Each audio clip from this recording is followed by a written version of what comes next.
My brother and mother arrived with a fake lawyer to kick me out of my own home, waving fraudulent papers for a $5 million property. So I let them finish their little performance. Then I called my real lawyer and the local police and set a trap they never saw coming. This is where the story truly begins, and you won't want to miss what happens. Make sure you're subscribed to see it through to the end. We're always curious. Where in the world are you all watching from today? Let us know in the comments. The call came on a Tuesday, the kind of gray, drizzly afternoon that seeps into your bones. I was already feeling fragile, curled up on my sofa under a weighted blanket, nursing the worst flu I'd had in years. My head throbbed, my throat felt like sandpaper, and every muscle ached. I was in that blurry, feverish state where the world feels muffled and distant. When my phone buzzed on the coffee table, I ignored it. When it buzzed a second and then a third time, I let out a groan and reached for it, wincing at the bright screen. It was my brother Andrew. "Hannah," he said, his voice dripping with a sickening, false cheerfulness I hadn't heard in ages. "Big news, Mom and I are in the area. We're swinging by the farmhouse in about 20 minutes. We have some legal papers to go over with you." I blinked, the fog in my head thickening. "Andrew, what are you talking about? The farmhouse? I'm sick." "Oh, don't be so dramatic," he scoffed, his tone instantly shifting from fake nice to his usual brand of impatient. "Just be there. We're bringing someone who is going to help. Streamline this whole inheritance thing. It's for the best." Before I could even process what streamline meant, he hung up. A cold dread, sharper and more chilling than my fever, cut straight through me. The farmhouse. My grandparents' farmhouse. The place I had poured my entire heart and a significant portion of my savings into. The place I had inherited, free and clear, 6 months ago. I pushed myself off the sofa, my legs unsteady. My profession as an estate appraiser meant I knew paperwork. I knew deeds, titles, and wills better than anyone. When my grandparents passed, they left the sprawling $5 million property to me. It wasn't a simple gift, it was a wreck. It was saddled with reverse mortgages, back taxes, and liens that would have seen it seized by the bank within a month. My mother, Margaret, and my brother, Andrew, had wanted nothing to do with it. "It's a teardown, Hannah," my mother had said with a wave of her hand. "A money pit, let the bank take it." Andrew just saw it as a problem he couldn't instantly liquidate. I took it on. I took a personal loan, liquidated my own retirement accounts, and spent 4 agonizing months in probate court, satisfying every creditor. I used my professional knowledge to navigate the labyrinth. 6 months ago, the new, clean deed with my name, Hannah M. Gable, as the sole owner was recorded by the county. I had saved our family's legacy. I hadn't told them when it was finalized. I just quietly kept restoring the old Victorian, room by room, my sanctuary.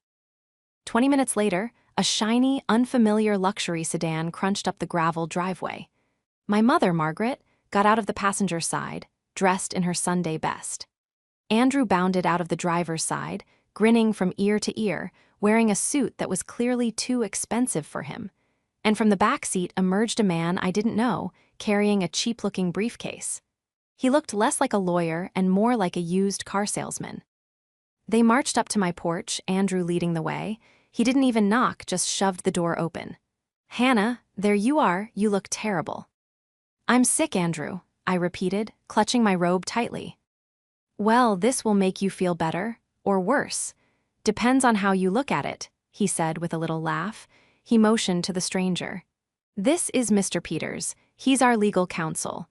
Mom and I have been talking, and we've decided that this whole arrangement just isn't fair." My mother nodded, avoiding my eyes. "It's true, dear. The property is worth so much. It's not right for one child to have it all." I stared at them, the fever, the betrayal, and the sheer audacity of it all mixing into a toxic, dizzying cocktail in my head. They had abandoned this place. They had abandoned me when I was drowning in the debt to save it. And now, they were here with a fake lawyer and a smile. The betrayal was worse than the diagnosis itself. The immediate aftermath of their arrival was a blur of mismatched, aggressive energy.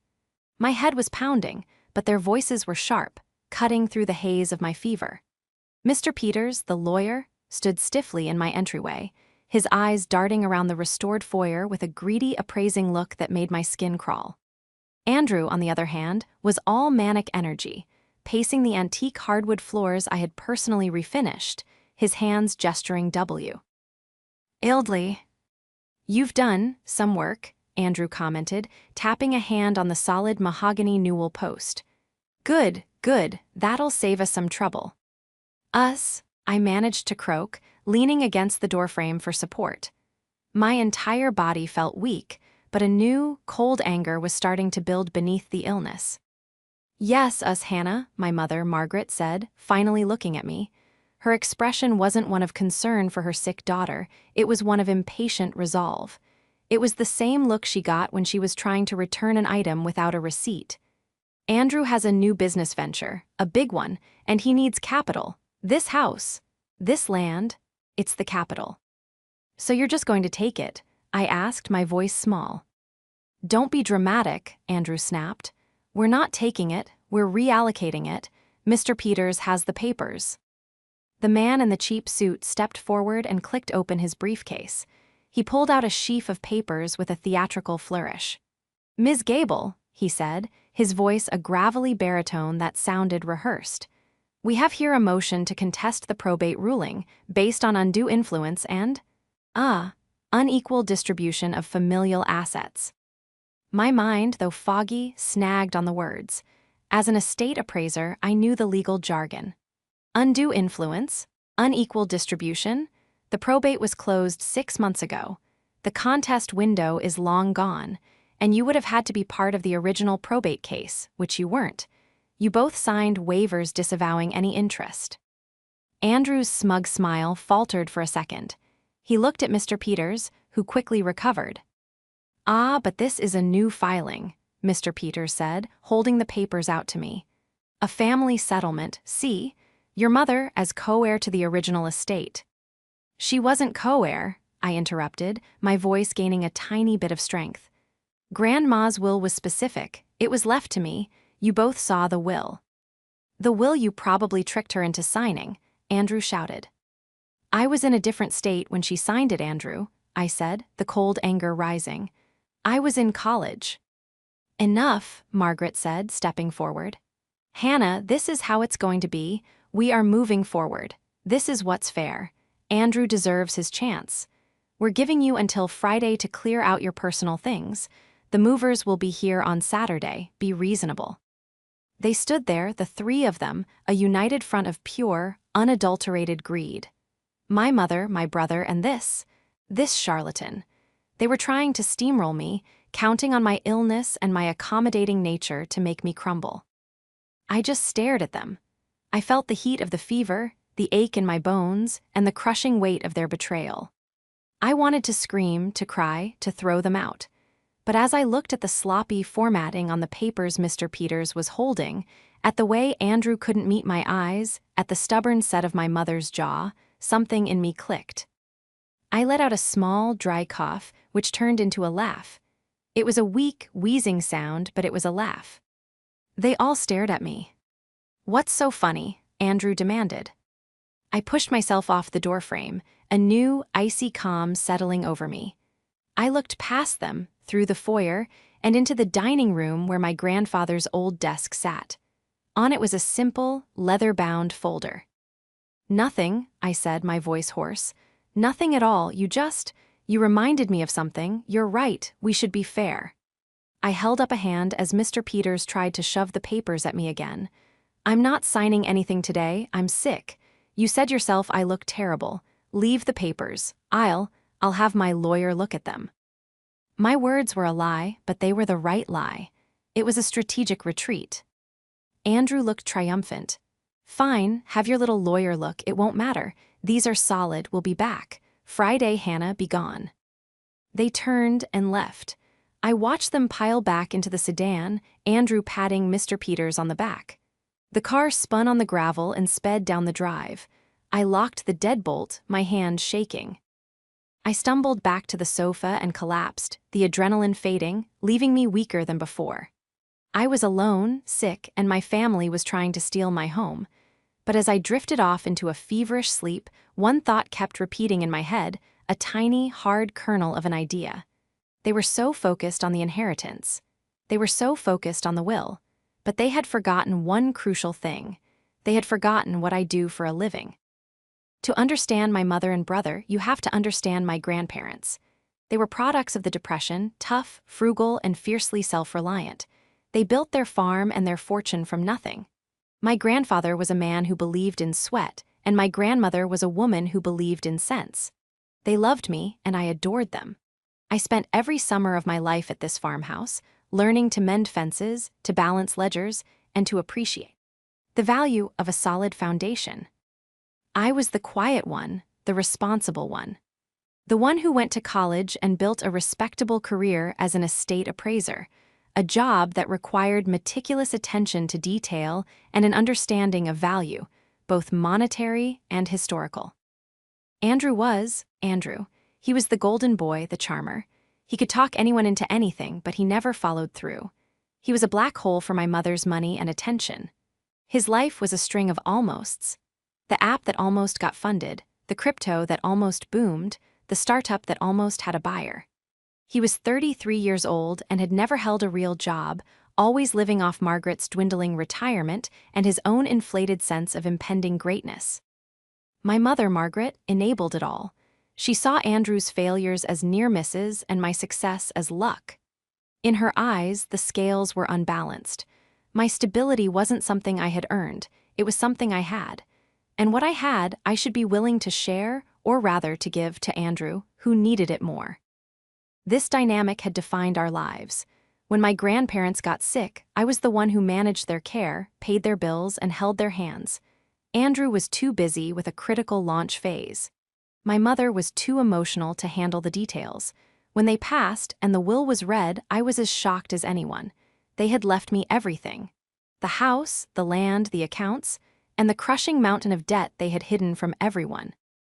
The farmhouse was a $5 million property on paper, but in reality, it was a $500,000 liability. My mother and brother, upon hearing of the debts, had signed their waivers with breathtaking speed. "You're the appraiser, Hannah," Andrew had said, clapping me on the shoulder. "You figure it out." And I did. I liquidated my own assets. I worked with the banks. I spent every weekend for 8 months driving out to the property, hauling debris, and managing contractors. I had saved it. It was mine. Now, as I recovered from the flu, a cold, clear-headed rage replaced the fever. Andrew's new venture was clearly his most audacious. He wanted the $5 million asset, and he had convinced our mother to help him take it. He had even found a co-conspirator. This Mr. Peters, I had to know who he was. When they left, I had a moment of clarity. I didn't take the papers he offered, but as he'd held them out, I'd used my phone, my hand trembling, to snap a blurry photo of the letterhead at the top. It was just a glance, but it was enough. Peters Legal Services, it read, with a local address. My first call wasn't to a lawyer. It was to a private investigator I'd worked with before, a guy named Mike who normally helped me track down obscure assets for complex estates. "Mike," I said, my voice still rough, "I have a weird one for you, a guy named Mr. Peters, claiming to be a lawyer." I sent him the photo. "On it," he replied. My second call was to my real lawyer, David Chen. David was the opposite of Mr. Peters in every conceivable way. He was sharp, precise, and had zero patience for nonsense. He was the one who had guided me through the probate nightmare. "David," I said, "it's Hannah, they're here." "I assumed they would show up eventually," David said, his voice calm. "What's their angle?" I explained the visit, the fake lawyer, the fraudulent papers, the Friday deadline. "Good," he said. "You didn't engage, you didn't sign anything, you didn't even touch the papers. Perfect. Now we let them build their own trap. You're an appraiser, Hannah, you know the value of a solid document, and you have the most solid one of all, the deed. They have a fantasy. They're coming back on Friday, David. Andrew said Saturday with movers." "Let them," David said, and I could almost hear the thin smile in his voice. "Let them show up. Let them bring their movers. In fact, I want you to be there, but you won't be alone. "We're not just going to stop them, Hannah. We're going to end this, for good." He was right. I wasn't just a victim, I was a strategist. I was the one who held the proof, the leverage. My grandfather had always told me, "Don't get mad, Hanny, get smart." My phone buzzed. It was Mike. "Got him," the text read. "Name's Arthur Peters. He's not a lawyer. He's a disbarred notary. Lost his license in 2019 for real estate fraud. He's got 2 pending cases against him for scamming the elderly. This guy isn't just a fake, he's a professional criminal." A chill went down my spine, but it was quickly replaced by a hot, sharp sense of purpose. This wasn't just a family squabble. This was a conspiracy to commit fraud. Andrew hadn't just brought a friend, he had hired a known con artist to steal my home. My trap was no longer just about defending my property. It was about exposing them. The next 48 hours were a masterclass in controlled burn fury. The fever broke, leaving me exhausted but wired, my mind as sharp and clear as a winter morning. I had shifted from passive victim to active strategist. The key to this entire thing wasn't just the deed I held, it was the trap I was about to set. David Chen's plan was simple, and that's why it was brilliant. "They are counting on you to be emotional, Hannah," he'd said. "They are expecting you to panic, to call them, to yell. We will do the opposite. We will be silent. We will be professional. We will be a brick wall." My investigation was already complete thanks to Mike. I had Arthur Peters' entire rap sheet. He was small-time, preying on people who didn't understand the system. That made Andrew's involvement even more sinister. My brother had actively sought out a criminal to defraud his own sister. The leverage was my deed, my stack of settled debt receipts, and my title insurance. But the trap was Andrew's own arrogance. He believed I was weak. He believed our mother's influence would be the final straw. He had no idea I had spent my entire career documenting, appraising, and protecting. I didn't wait for them to come back on Friday. That was their timeline, not mine. I had work to do. I spent Thursday setting up. I called the local police precinct, not 911 but the non-emergency line. I spoke to a Sergeant Miller, explaining the situation calmly and professionally. "I have a title dispute, Sergeant. My brother and his associates are threatening to forcibly remove me from my property, which I own. They are bringing movers on Saturday. My attorney will be present." I emailed him a copy of the deed, the finalized probate court order, and most importantly, Mike's report on Arthur Peters. The words disbarred, fraud, and pending cases did the trick. "Ma'am," Sergeant Miller said, his tone shifting from civil dispute to criminal matter. "You're right to call. Attempting to evict someone with fraudulent documents, especially with a known fraudster, is a serious offense. We can't intervene in a civil matter, but we can be present to prevent a breach of the peace and to act if we witness a crime in progress, like trespassing or uttering forged documents." "That's all I ask, Sergeant, just to be there. Saturday morning, 9 a.m. "We'll have a car there, Ms. Gable, don't you worry." Next, I called the moving company. Andrew, in his infinite stupidity, had used his own name. I found Andy's Big Move in the local listings. I called them not as Hannah, but as a concerned neighbor. "Hi," I said, pitching my voice up. "I'm calling about the move scheduled for Saturday at the old Gable farmhouse. My brother, Andrew, booked it. I just wanted to confirm the time." The dispatcher, bless her, was all business. "Yep, got it right here. Gable, 9 a.m. Saturday. Big job, whole house." "Wonderful," I said. He can be a bit disorganized. Is the payment all set?" "Oh, he paid the deposit, but he's paying the balance on site. Cash. He said the current resident might be a bit difficult, but that he had the legal papers to show her." "He certainly does," I said. "Thank you so much." So he was planning to pay the movers with my money after he'd sold my house. The audacity was breathtaking. I spent the rest of the day preparing the house. I set up a small, discreet security camera in the living room, pointing toward the front door. Legal on my own property. I put together a file, a very neat, very professional file. In it, I placed a certified copy of the deed, a copy of the final, closed probate order, signed, notarized copies of the waivers from Andrew and Margaret, disavowing all interest in the estate, the final paid-in-full statements from every creditor, bank, and lien holder, Mike's printed-out report on Arthur Peters, a new, crisp, no trespassing sign, which I hadn't posted yet.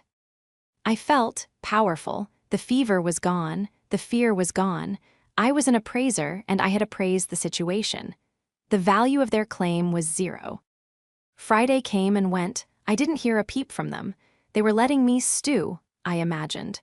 They were letting me panic about their deadline.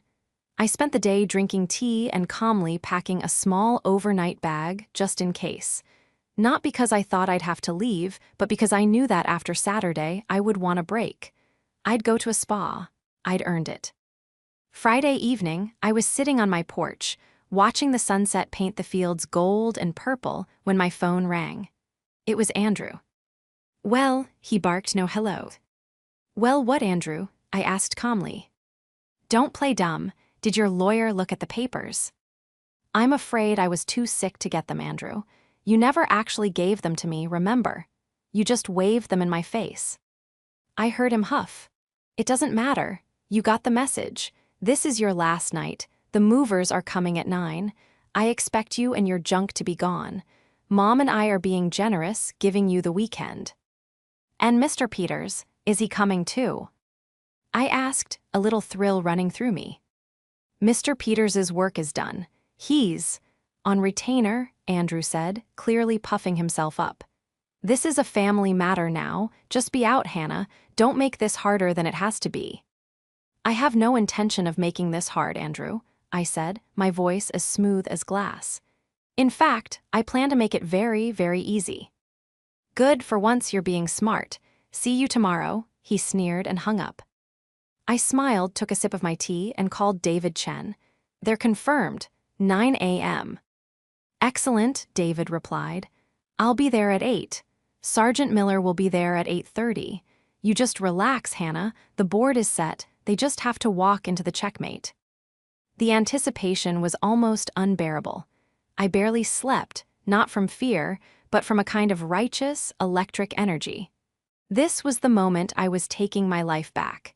This was the end of being the responsible doormat.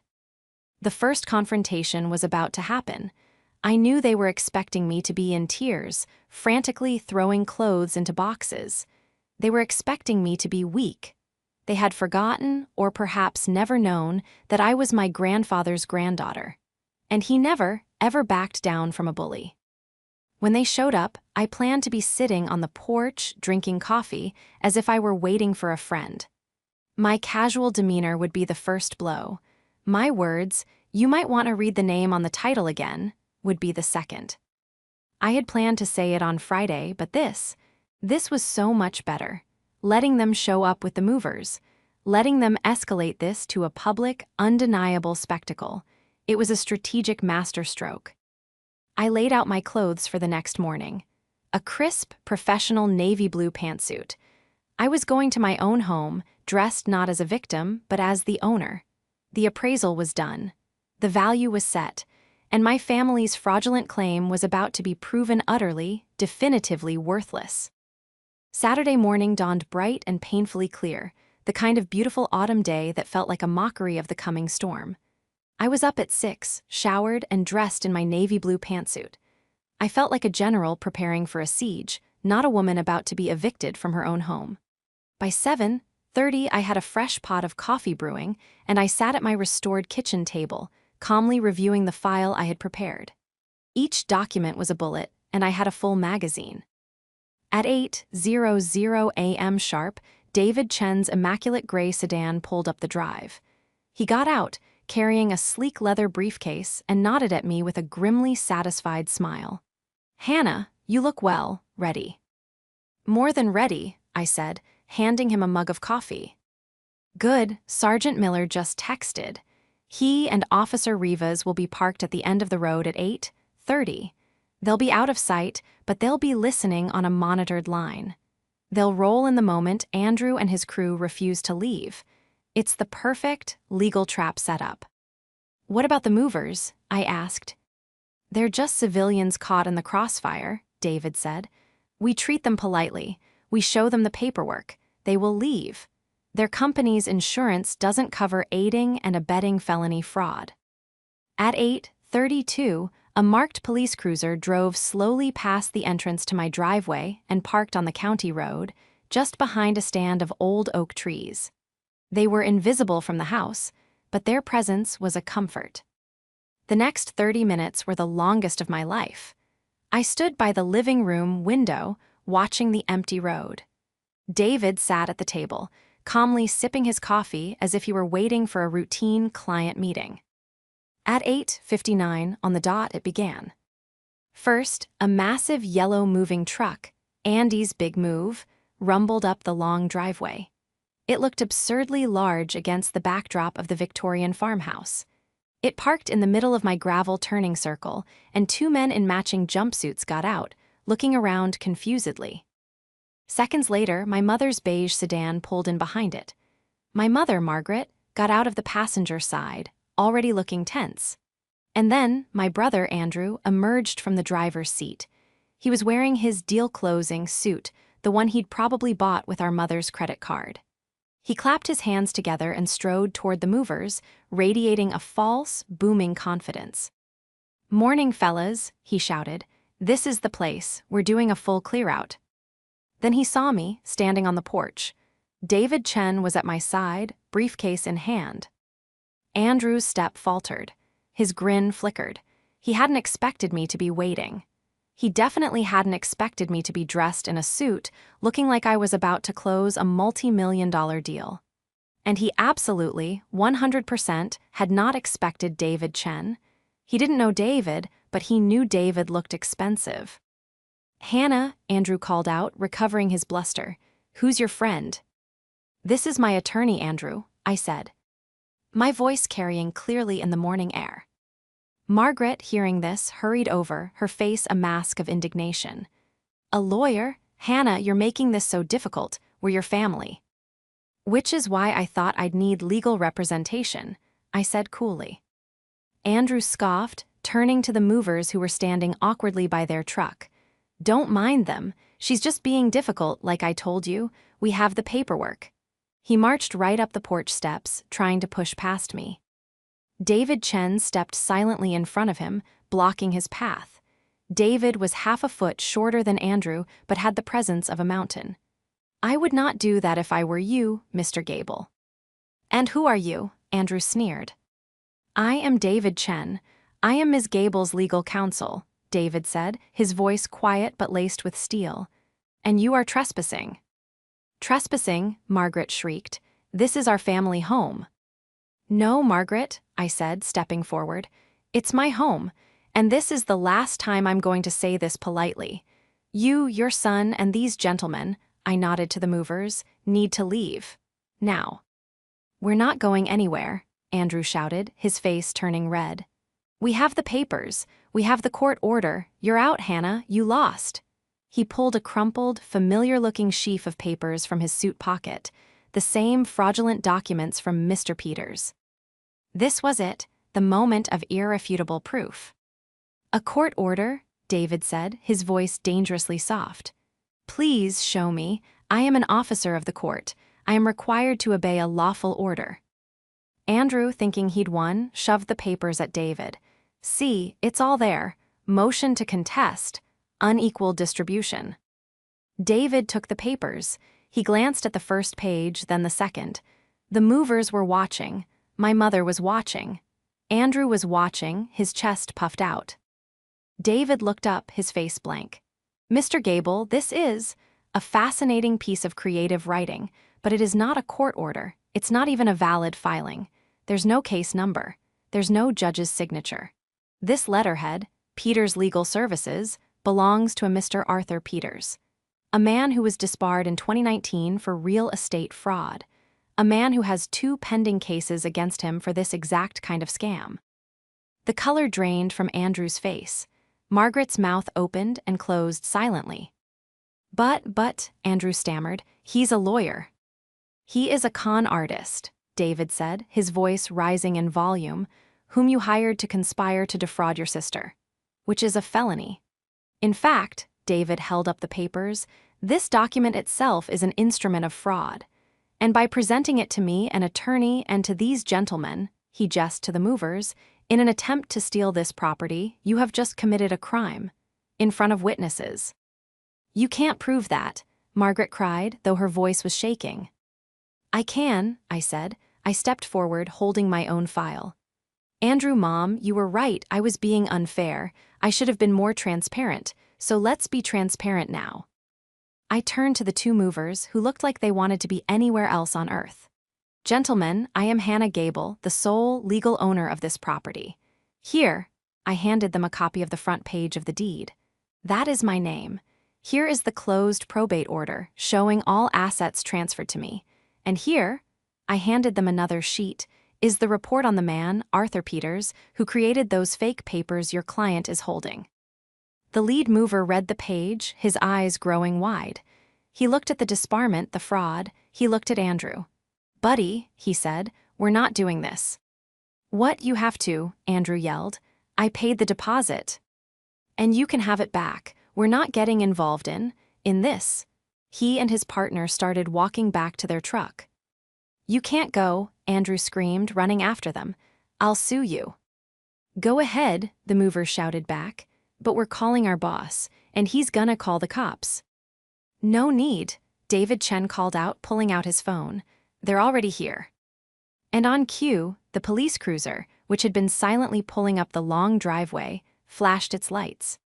The sudden appearance of the police cruiser, its blue and red lights flashing silently in the bright morning, was the final, devastating blow. It was as if the universe itself had passed judgment. Andrew froze, his hand still outstretched toward the retreating movers. He turned, his face a grotesque mask of disbelief and panic. Margaret let out a small, terrified gasp and visibly shrank, her hand flying to her chest. Sergeant Miller and Officer Rivas stepped out of the car. They didn't rush. They walked with a calm, deliberate authority that was far more terrifying than any siren. "Good morning, folks," Sergeant Miller said, his eyes scanning the scene. David Chen in his suit, me in mine, the two movers paused by their truck, and Andrew and Margaret, who looked like they were abo. To be sick. Sergeant Miller, what seems to be the problem here?" "Sergeant, thank you for coming," David Chen said, stepping forward. "I'm David Chen, Ms. Gable's attorney. This is my client, Hannah Gable. She's the owner of this property." "We know that, sir," Sergeant Miller said, nodding to me. "We reviewed the documents she sent." Andrew's head snapped toward me. You called them. You called the cops on your own family." "I called them to protect my property from criminals," I said, my voice cold and even. "Which, right now, includes you." "That's not true," Margaret cried, finding her voice. She rushed toward the sergeant. "Officer, this is a misunderstanding. This is a family dispute. She tricked our mother and father. She stole this house." "Ma'am," Sergeant Miller said, holding up a hand, "we are well aware of the probate case. It was closed, sealed, and finalized 6 months ago. As far as the law is concerned, this is Ms. Gable's property. Which makes you," he looked at Margaret, then at Andrew, "trespassers." "But we have papers," Andrew said, his voice desperate. He held up the crumpled document from Peters. "A lawyer gave us these." Sergeant Miller looked at David Chen, who just raised an eyebrow. "Sir," the sergeant said to Andrew, "we are also aware of Mr. Arthur Peters. We've been looking for an excuse to talk to him again, and you've just handed us one. That document in your hand is fraudulent, and your attempt to use it to forcibly evict Ms. Gable in front of witnesses is a crime." The lead mover, now emboldened, spoke up. "Officer, he told us he had the legal papers. He told us to just ignore the owner, that she was difficult. He paid us a deposit to clear the whole house out." Sergeant Miller's eyes narrowed. He looked at Andrew. "Sir, I need you to place those documents on the hood of your mother's car and step back." "What? No, this is." "Now, sir," Officer Rivas said, his hand moving toward his belt. "Andrew, finally realizing that his charm and bluster were useless, shuffled over and slapped the papers down. "David," I said, my voice quiet, but in the sudden silence it carried. David Chen stepped forward. "Sergeant, my client is understandably distressed. She does not wish to see her family arrested today. However, she does want this to end permanently." He turned to Andrew and Margaret. "This is the deal. You are going to sign a document right here, right now, that I have already prepared. It is a full and final notice, acknowledging Hannah Gable as the sole owner of this property. It states that you acknowledge your previous waivers of interest, and it states that you will never, under any circumstances, set foot on this property or contact Ms. Gable again without her express written permission. It is, in effect, a no-contact order and a formal admission of trespass." "We'll never sign that," Margaret whispered. "You will," David said.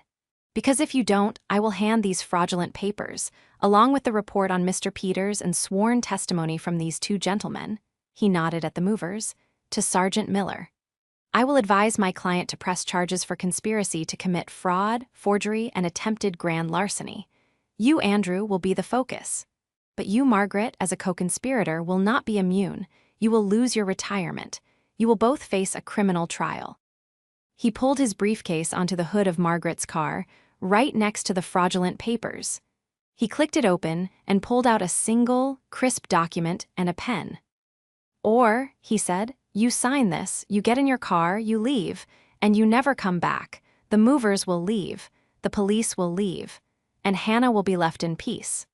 The choice is yours, but you have exactly 30 seconds before I change my mind." Andrew and Margaret just stared at the paper. They looked at each other, the decades of shared entitlement and mutual enabling crumbling into dust. Andrew's big venture was gone. Margaret's golden boy was a common criminal. "Sign it, Andrew," I said. It was the first time I'd spoken to him directly. He looked at me, his eyes filled with a hatred that was so pure, it was almost cleansing. He finally saw me. Not as his sister, not as a pushover, but as the person who had finally, decisively beaten him. He snatched the pen from David and scribbled his name. He shoved the pen at his mother. She, with tears streaming down her face, signed her name below his. "Get out," I said. They didn't say a word. Margaret stumbled to the passenger door. Andrew got in the driver's seat, his face pale and sick. He started the car and reversed so quickly he almost hit the moving van. Then he tore down the driveway, a plume of gravel dust rising behind him. The silence that fell after my mother's car disappeared down the road was absolute. It was broken only by the crunch of the mover's boots on the gravel. "Well," the lead mover said, walking over to M.E. and handing me a business card. "That was something. Ma'am, our boss is gonna hear about this. If you, ever need anything moved legally, you give us a call. And we're, real sorry about this." "Thank you," I said, taking the card. "You were very professional." They nodded, got into their big yellow truck and rumbled away, leaving me, David, and the two police officers standing in the driveway. Sergeant Miller came over, tipping his hat. "Ms. Gable, Mr. Chen, I'd say that was handled." "Thank you, Sergeant, for your presence. It made all the difference," David said, shaking his hand. "Just doing our job. Now," he looked at David, "about that Mr. Peters." "I've already emailed you his file, Sergeant," David said with a small smile. "Along with a copy of the fraudulent document my client's brother was kind enough to provide." "Excellent," Sergeant Miller said. "I think we'll go pay Mr. Peters a visit right now. Have a good day, ma'am." He and Officer Rivas got back in their cruiser and drove off. And then I was alone with David on the porch of my house, my home. I suddenly felt my knees go weak, the adrenaline of the past 3 days draining out of me all at once. I sat down heavily on the top step. "It's over," I said, more to myself than to David. "It's over," he confirmed. He snapped his briefcase shut, the click sounding like a judge's gavel.